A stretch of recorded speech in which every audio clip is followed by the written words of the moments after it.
Bonjour à tous. Bonjour à toutes. Bienvenue dans cette vidéo dans laquelle nous allons parler de 3 outils de la Gestalt thérapie à utiliser au sein du coaching. Mais avant, petite présentation, je suis Anne Lardabo, je suis coach et thérapeute de couple et co-dirigeante du centre de formation Zen Pro. Pour ma part, je m'appelle Cécile Neuville, je suis psychologue et coach et nous sommes passionnés par toutes les techniques qui peuvent nous aider dans ces métiers et il y en a tellement, c'est passionnant. Et aujourd'hui, on a décidé de faire un zoom sur une en particulier. La Gestalt thérapie, qui d'ailleurs est une thérapie qui est vieille comme le monde. Ah oui, 1940, 50, on est vraiment dans ces années-là. Donc c'est pas les plus récentes, mais qui pourtant ont fondé des bonnes bases sur toutes les approches thérapeutiques au départ. Après, on va voir comment on peut intégrer quelques outils en mode coaching. Mais déjà, reprenons un peu les bases de ce qu'est la Gestalt thérapie. Déjà, la Gestalt thérapie, il faut savoir qu'on est dans le ici et maintenant. On va faire une introspection de tout de suite maintenant. Qu'est-ce qui se passe dans mon corps? Qu'est-ce que je ressens?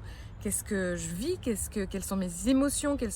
Voilà, on est vraiment dans ici et maintenant. On est à part le passé, on est à part le futur, on est connecté avec qui je suis et ce qui se passe, ce qui se joue actuellement. Ça se passe à plusieurs niveaux. Donc la Gestalt thérapie, d'ailleurs le mot Gestalt peut se traduire plus ou moins avec le mot contact, entrer en contact avec, être dans la pleine conscience, dans la conscience en tout cas, de ce que je pense, ce que je ressens dans le cœur, les émotions, et de ce que je ressens dans mon corps. Donc Cœur, ça, c'est corps, un esprit. des angles, en tout cas. Et après, on peut le croiser avec 3 autres angles. Ce que je ressens vis-à-vis de moi-même, vis-à-vis des autres et vis-à-vis du monde ou de l'environnement dans lequel on se trouve. Donc, quand on a la pleine conscience de tous ces aspects-là, déjà, on peut beaucoup avancer parce qu'on peut conscientiser et identifier. Oups, pardon, j'ai une feuille qui m'est tombée dessus. Identifier ce qui fonctionne et ce qui ne fonctionne pas forcément très bien, ou ce qui est agréable ou ce qui n'est pas forcément agréable. Alors, Mais l'idée, au travers de... En fait, ce qu'on veut vous transmettre au travers de cette vidéo, c'est aussi l'importance de...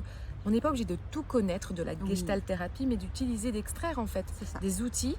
Vous savez que c'est des outils liés à la Gestalt thérapie et comment les mettre au service dans votre approche à vous de coaching pour accompagner au mieux les émotions des gens. Parce que là, c'est vraiment un outil qui va accompagner à gérer les émotions, à traiter les émotions pour ensuite les intégrer. Et donc, un des points communs entre la Gestalt thérapie et le coaching, c'est l'intention derrière qui est de rendre la vie et la personne fluide, alignée, que tout circule. En Gestalt, il y a un positionnement qui dit qu'on traverse la vie à partir de cycles répétitifs, des schémas répétitifs, qui, quand ils sont sains, sont très constructifs, sont bien et fluides et tout fonctionne, tout roule. Parfois, la petite pierre, comment on dit, le caillou dans la roue, rouage. Les rouages, voilà, le petit grain de sable qui fait, et donc on travaille sur ce grain de sable et on le libère. Mais parfois, ça peut être aussi prendre conscience qu'on tourne dans une roue qui ne va pas dans le bon sens et qui est répétitif. Et c'est un schéma répétitif, négatif ou destructif. Et donc là, ça va être au contraire de trouver comment retourner la roue dans le bon sens, mais tout en se mettant dans l'instant présent, peu importe justement ce qui s'est passé avant, et en se projetant quand même un peu sur l'avenir, mais aujourd'hui, ici, maintenant, comment est cette roue et comment je peux la faire aller dans le bon sens. Et en coaching, c'est ça, c'est aider la personne à aller vers du mieux-être, atteindre un objectif. Donc avec la Gestalt, on peut intégrer des outils qui peuvent servir au service du coaching d'un objectif précis, peu importe la demande de la personne. Parfois, ça peut s'adapter. Alors, Allez. 3 outils possibles de Gestalt. Alors, on a le premier avec le dialogue intérieur. Dans la tête. On va faire parler la personne, mais avec différents personnages. On va la rendre schizophrène. C'est clair. Cependant, on a tous plusieurs personnages dans sa tête. La petite voix critique, notamment, qui peut très vite arriver, où on se parle souvent aussi de la personne qui vient faire le critique. Ouais, c'est ça, la personne critique qui arrive et qui dit mais non, pourquoi tu fais ça? Mais ça va pas. On dit souvent le petit ange, le petit démon, mais en fait, ça. on peut en avoir plein d'autres, des petits personnages à l'intérieur, et on va l'aider, lui proposer peut-être qu'est-ce que dirait la personne s'il y avait 3 personnes en vous, ce serait quoi les 3 voix, et qu'est-ce qu'elle vous dirait la première, qu'est-ce qu'elle vous dirait la deuxième, la troisième, et lui faire exprimer un dialogue intérieur avec elle-même, la faire peut-être parler avec sa petite fille intérieure, la sage intérieure, et lui donner ce qu'elle a envie d'avoir par rapport à son objectif de coaching dans l'ici et maintenant, en termes de pensée, corps et cœur, et par rapport à elle, les autres et le monde et l'environnement.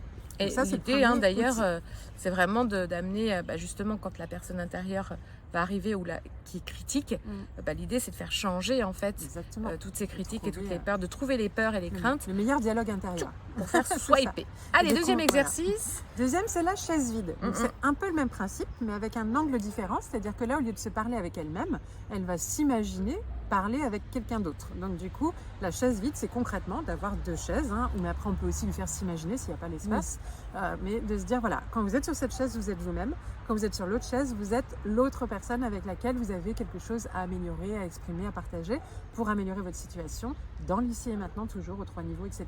Mais avec une autre personne. Donc là, on est dans la relation interpersonnelle. Elle ne parle plus qu'avec elle-même dans son dialogue intérieur. Elle parle de façon imaginaire avec les personnes avec qui elle pourrait résoudre une situation interpersonnelle.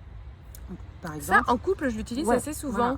Voilà, alors, en couple, quand ils ne sont pas ensemble, justement, ou même quand ils sont ensemble, du coup, d'inverser c'est les plus la rôles chaise aussi, vide, mais en tout cas, c'est le même principe. On les fait inverser et ils doivent changer, en fait. Je ne suis plus moi, je suis l'autre. Exactement. Ça peut être imaginé parler avec son patron, ça peut être imaginé parler avec sa mère, avec son enfant, avec une amie. On peut vraiment imaginer toutes les situations et c'est vraiment intéressant de la faire se mettre à la place de l'autre et puis après de faire répondre et inversement.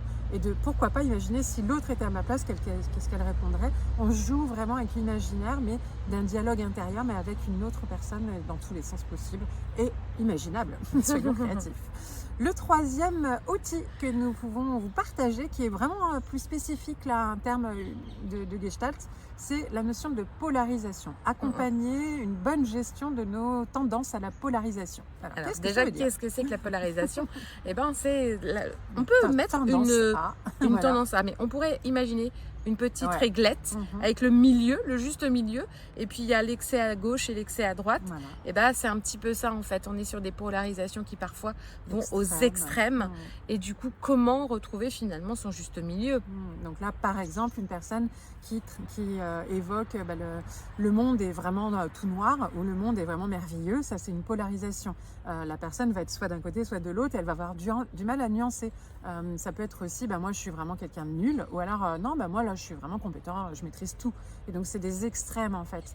Ça va être aussi, de toute façon moi j'ai une vie pourrie, ou alors j'ai une vie absolument merveilleuse. Ça peut être, enfin voilà, il y a plein d'extrêmes. Mon travail est complètement nul, mon travail est passionnant et génial. En fait, rien n'est 100% noir, 100% blanc.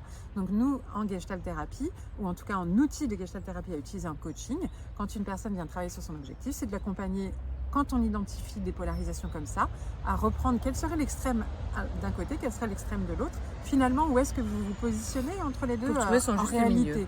Quelles sont les nuances? Si elle dit oh non, on est complètement dans le noir, ok, alors est-ce que vous pouvez me trouver 3 exemples de blanc au milieu de cette situation pour amener la personne à... Oui, c'est vrai qu'en fait...